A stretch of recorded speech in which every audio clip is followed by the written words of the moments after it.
Hoje eu tô aqui pra te indicar possivelmente a melhor fantasia que você vai ler na sua vida. Eu tô desesperado porque eu terminei de ler esse livro ontem e só queria sentar aqui e começar a gravar esse vídeo pra falar leia O Aprendiz de Assassino, da Robin Hobb. Oi, aqui é o Lucas, seja bem-vindo a mais um vídeo do Luago nos Livros, hoje com uma indicação maravilhosa de fantasia. Esse é um livro que eu fiquei enrolando meses. Eu comecei, se eu não me engano, em abril a ler esse livro. Terminei agora, em agosto, quase setembro.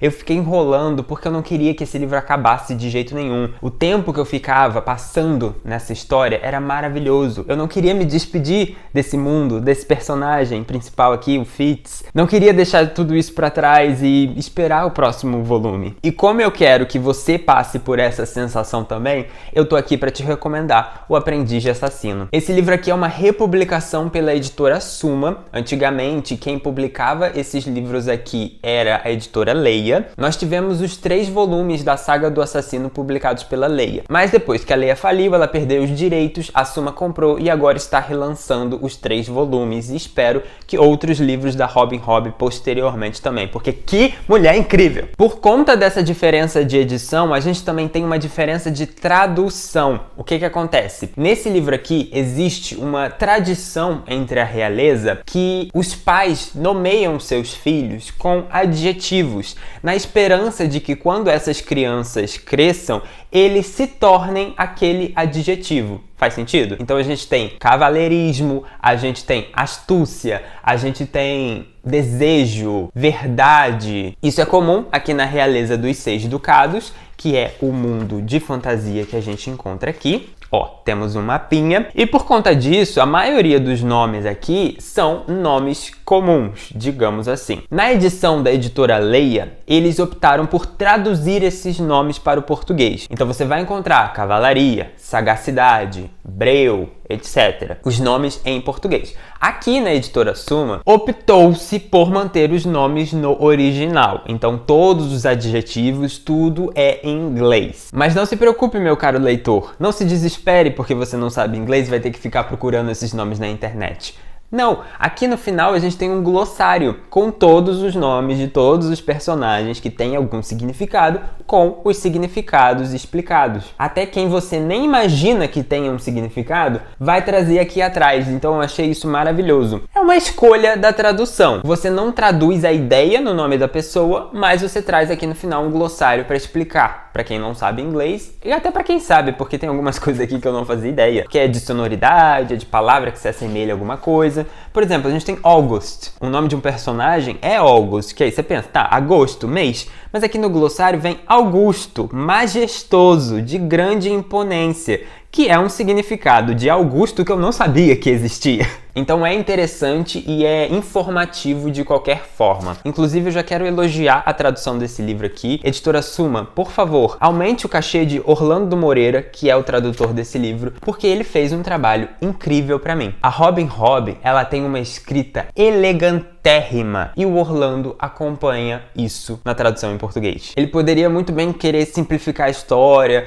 colocar um estilo de escrita um pouco mais básico para combinar com outras fantasias por aí, mas pra mim o que chama a atenção em Um Aprendiz de Assassino é o estilo de escrita da Robin Hobb. É o livro mais elegante que eu já li na minha vida, principalmente o livro de fantasia mais elegante. É fino, é chique. Eu não queria acabar esse livro logo porque eu queria aproveitar cada segundo, cada palavrinha que a Robin Hobb colocava nesse texto, porque a escrita dela é maravilhosa. O tempo que eu passava lendo O Aprendiz de Assassino, eu me sentia numa festa chique da realeza inglesa mesmo. Aquele baile que todo mundo fica andando assim, ó, na postura, fica tomando chá com o dedinho pra fora e falando, por obséquio, não sei o que lá, não sei o que lá, não sei... Sabe, esse clima de elegância, de finesse, é esse clima que tem O Aprendiz de Assassino. E é irônico, porque é um livro teoricamente pesado. É uma história de fantasia com essa temática medieval, a gente vai ter tempos passados. Como o título sugere, o trabalho do protagonista é se tornar um assassino, então teremos cenas pesadas aqui, teremos desespero, teremos sangue, teremos muita coisa,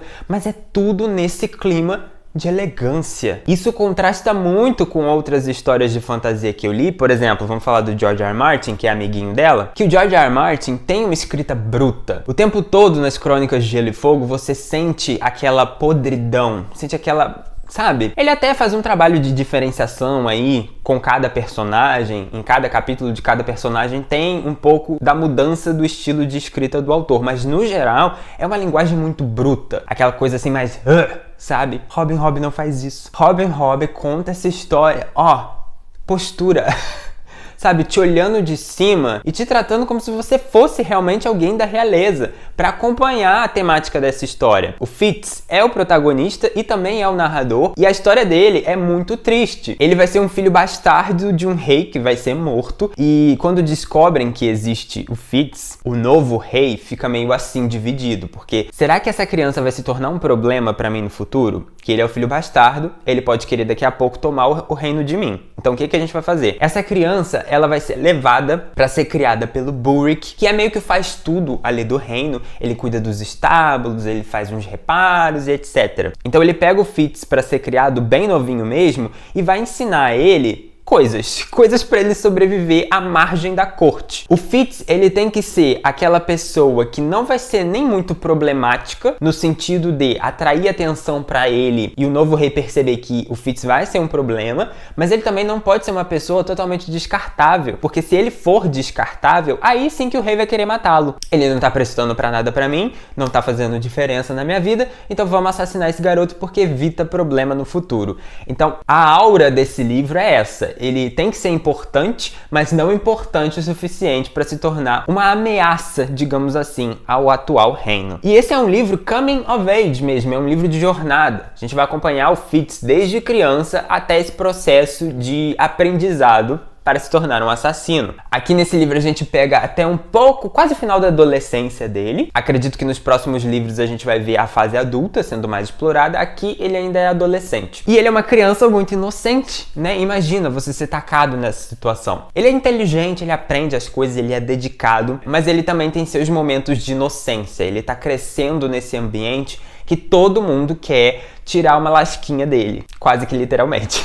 E como todo bom livro de fantasia, afinal, é por isso que o livro é de fantasia, a gente tem aqui magia. O Fitz, desde o início, vai ter uma habilidade que é muito especial, que aparentemente ninguém tem, que é de se comunicar com os animais. E não é só se comunicar, ele consegue conectar a sua mente com a mente dos animais. Consegue acessar sentimentos, acessar lembranças, acessar visões. De vez em quando ele tem uns sonhos aqui pela perspectiva de um animal. Ele vai fazer amizades aqui com cachorros, por exemplo. A gente vai ter esse laço entre humano e cachorro sendo explorado aqui. E já que eu tô falando que esse é um livro elegantérrimo, eu não posso deixar de ler passagens para você entender o estilo de escrita da Robin Hood. Gente, se prepara para se apaixonar. Eu acho que você nunca leu um livro de fantasia tão bem escrito do que esse aqui. Mas antes de ler os trechos, eu queria já deixar o meu agradecimento ao Larry Aguiar por ser apoiador aqui do canal. Larry gosta de livros de fantasia. Se você ainda não leu O Aprendiz de Assassino, eu acho que você vai gostar também. Muito obrigado, Larry, pelo seu apoio e também a todos os outros apoiadores. Se você quiser nos ajudar a levar literatura de qualidade para outras pessoas, olha o link lá na descrição. Se você também quiser ler O Aprendiz de Assassino depois desse vídeo, o link vai estar lá também. Aproveita que o segundo tá saindo já já. Olha como o personagem explica pro Fitz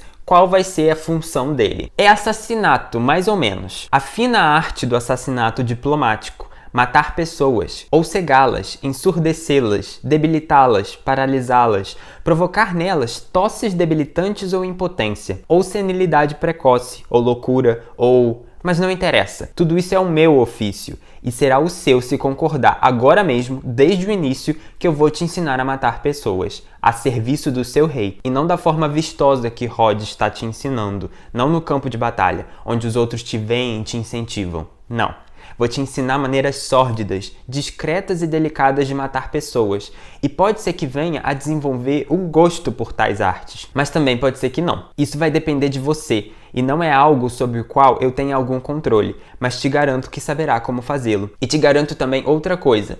Uma coisa que estipulei como condição ao rei Shrewd antes de aceitar te ensinar. Que saberá o que é isso que estou te ensinando. Como eu nunca soube quando tinha sua idade. Portanto, devo te ensinar a ser um assassino. Tudo bem pra você, garoto?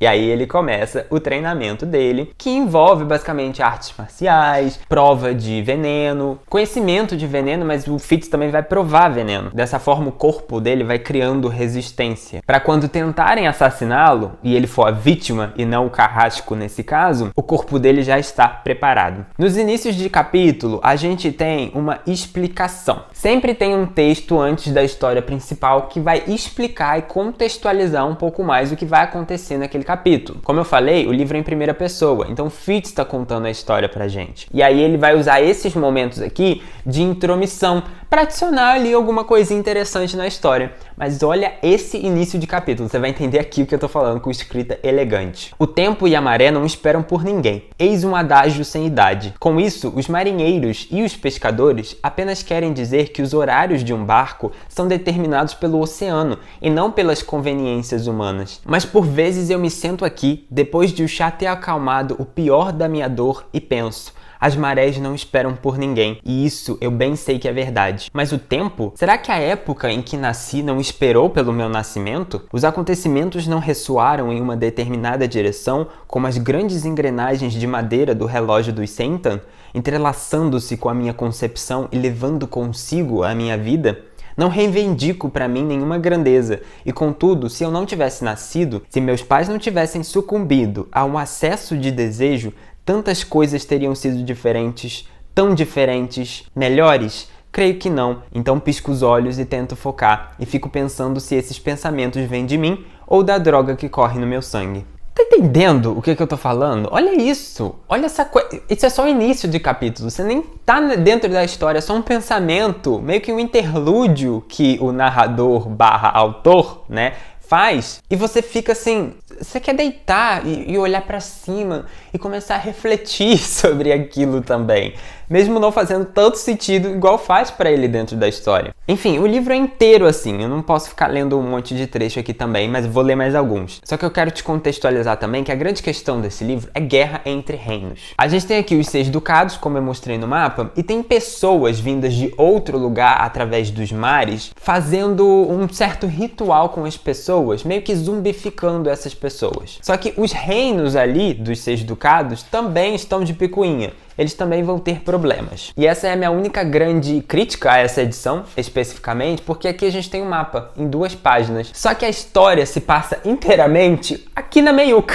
Tudo isso aqui, ó, branco, branco. Isso aqui não é interessante para a história é aqui. Exatamente aqui. Então, nesse caso, eu acho que seria mais produtivo se o mapa viesse assim, na horizontal. Mesmo que fosse pequeno, beleza, só que não tem tanta informação assim no mapa. Porque é realmente muito chato a história se passar na parte em que é cortada, bem aqui na divisão entre as páginas. Enfim, fica aí minha crítica, e é realmente a minha única crítica a essa edição.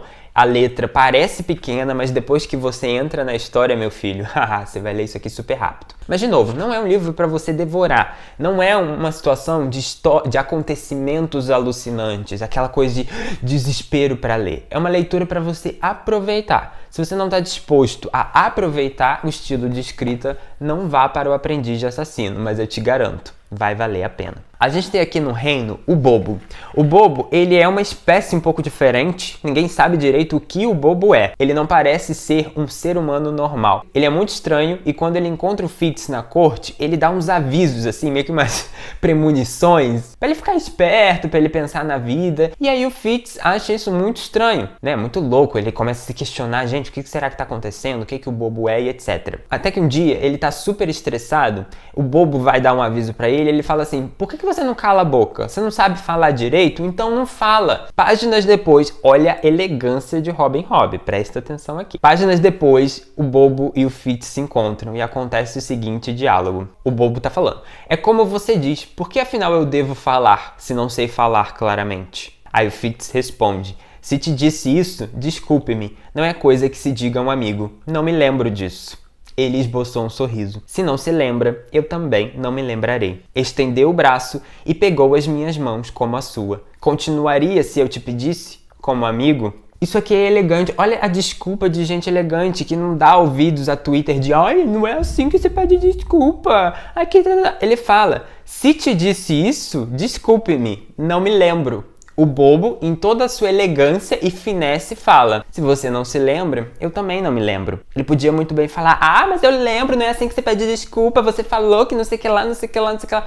Não, mas bobo não tá em Twitter. Bobo é acima de Twitter e fala: se não se lembra, eu também não me lembrarei. E logo em seguida chama o Fitz de amigo, entendendo que o Fitz falou aquilo estressado e essa era a forma que ele encontrou para se desculpar verdadeiramente com ele.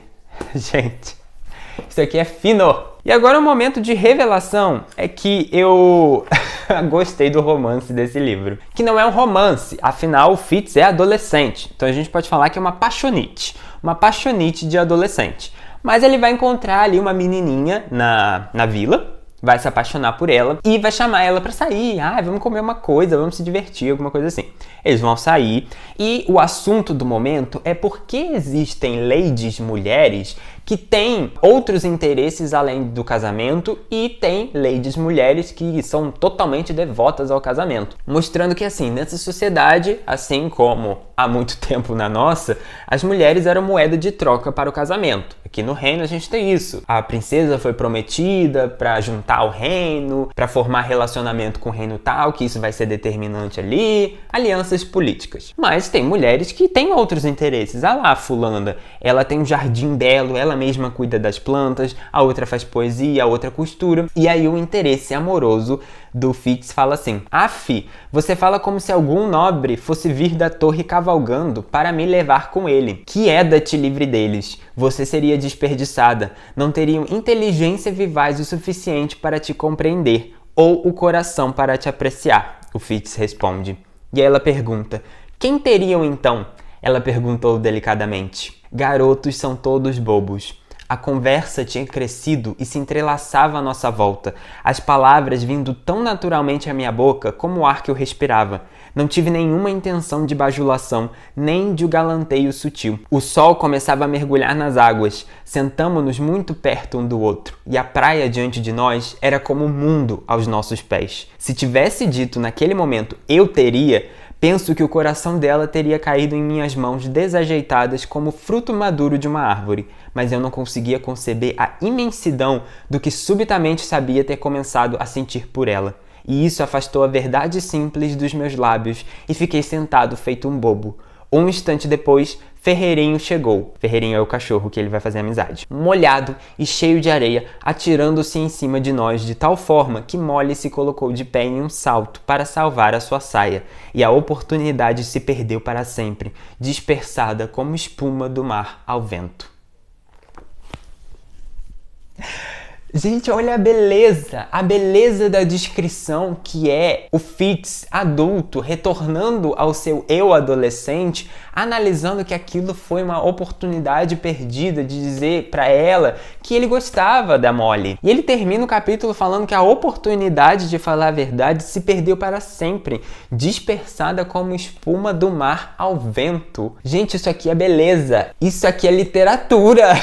Aí você tá me entendendo por que eu marquei um trecho envolvendo romance? Por causa disso, a Robin Hobb é elegantérrima. E esse aqui é um livro apenas de introdução. A gente vai começar a entender as tretas desse mundo, quem são esses personagens, outras questões envolvendo magia e rituais que a gente vai ter aqui também. Tudo isso permeado com uma guerra entre povos, porque eles estão guerreando com um povo longínquo, mas também entre eles. Vamos ter ali uma promessa de casamento, uma aliança entre reinos se formando e se quebrando também, tretas políticas e etc. É um enredo essencialmente político, mas que vai ter os seus momentos de ação, de suspense, e tem um capítulo aqui, que eu fiz até uma atualização no Scooby quando eu terminei esse capítulo, que eu acabei destruído.